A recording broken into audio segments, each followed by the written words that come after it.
Hi everyone, today I will show you how to prepare a Google Doc with a full learning unit, a complete learning unit from beginning to end, where students actually are taught something through a video and then they are asked some questions and then they go and write a little paragraph. So we go from low order thinking skills to high order thinking skills. Let's see how we do it. First, we enter our Gmail account with the name and password. We can simply log into Google and then click on the 9 dots here and go to Drive. It opens up, then we click New and then we click Google Forms. And of course we want to plan ahead and we want to decide ahead of time what we want to teach. So let's just assume that we want to teach our students about food. So we're going to call this unit food. We're going to write the name here, food. And then we're going to enter a video. So we're going to click on the little video and we want to choose something good from YouTube. And so we can write here food around the world or anything we want.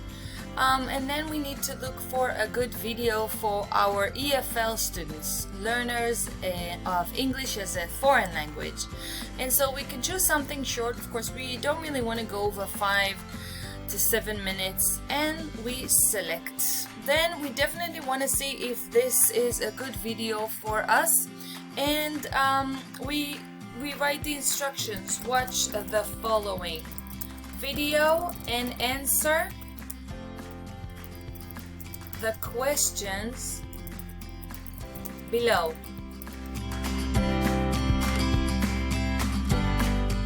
Then we can click on the little eye here for the preview mode and watch the video. And as we are watching the video, we want to write some comprehension questions.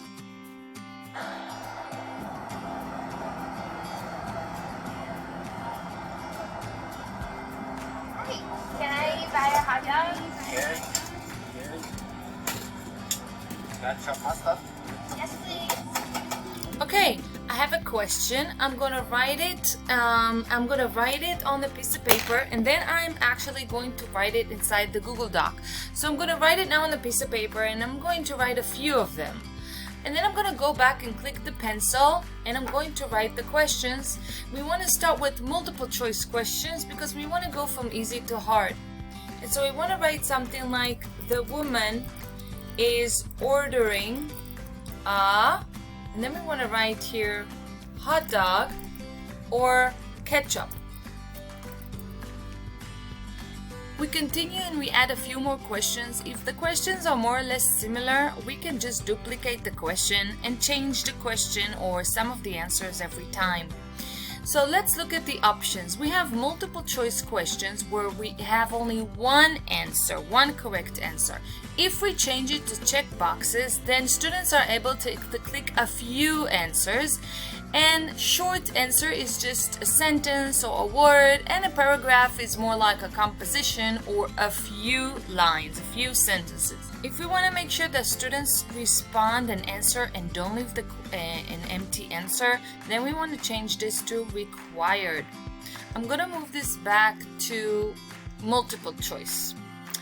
And I'm going to duplicate this question and write that the man is offering the woman to add some, and then we're going to write ketchup, mustard, hot dog, and here I'm going to change it to check boxes because I want them to tick 2 answers out of the 3. So, and the last question I'm going to do, let's say I have a few of them, the last question is going to be a paragraph. So I'm going to change this to a paragraph and I'm going to write something like, write a dialogue between a woman and a man that is selling hamburgers. And then I change this here to paragraph. So what are some of the settings that we have to change? I go to settings here. First of all, if I want students to enter with their Gmail, we want to tick this box, collect email address. If I want to limit their responses to one response, I'm going to tick this box. And then they basically have to have a Gmail address. So if you are dealing with younger students, make sure to leave this empty and this empty. Students to be able to edit their submission, you can tick this box. If you want them to see other results of other students, you can tick this box. Of course, leave it empty if this is a quiz. You want to go to quizzes if you want to make this a quiz, and turn this on, make this a quiz. And it's really good to leave this on immediately so students can see their grades immediately after each submission. Okay, these are the important things. I'm going to click save here. It's very, very important, so this will actually be saved. Another important thing is that if you remove the option to enter with your Gmail, you need to add a question that asks the students for their name. So you want to click the little plus sign, add question, and you want to, and it's here, you see it's here below, and you want to write something like your full name. And here it changed to short answer. Now that you made this a quiz, you can actually enter the answer key and the points, the scores. So you want to click on each one, click on answer key, and here you want to allocate points. Let's say if you have 5 questions, 20 points each, and you want to tick the correct answer. Make sure this is checked, done. And next question. Click answer key. The man is offering the woman ketchup and mustard, and you want to change this to, let's say, 20. And you want to make sure it all adds up to 100.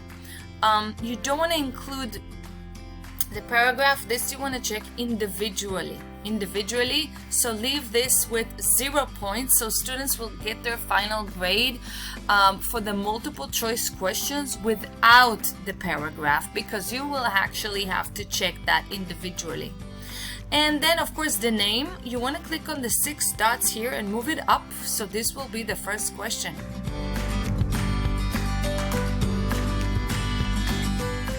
Okay, there you go. Your full name is the first question. I'm going to click the little I and preview this and see if this looks okay. Yeah, it looks okay. We have the teaching part with the video. Woman is ordering, so very easy multiple choice questions going from easy to hard. Eventually the hardest question is here, and I've allocated points. We want to make sure they add up to 100. If you want to change the theme and make a really nice header in different colors, you want to click on the little icon, the color palette icon that says customize theme. Here you can click choose an image and choose a different header. So it could be anything you want, anything related to the unit. You want to choose something related to the unit, of course, let's say food in this case, insert. And the colors change accordingly. You can actually also change the colors manually. And you can change the font here. You can do it playful. Click the X and you're done. And that's it. In order to see the answers, you will click on responses, and here you will see all the answers. Once you click on the little icon, the Excel icon, it will create a new spreadsheet, so you'll be able to see all the grades, everything, how students did, all their answers, their compositions, etc. So that's here under responses, and you will open this spreadsheet and see the answers. Now you are able to send this to students. So you click send, and you click the little link icon. You can shorten it to make it nicer, and this is what you send to students.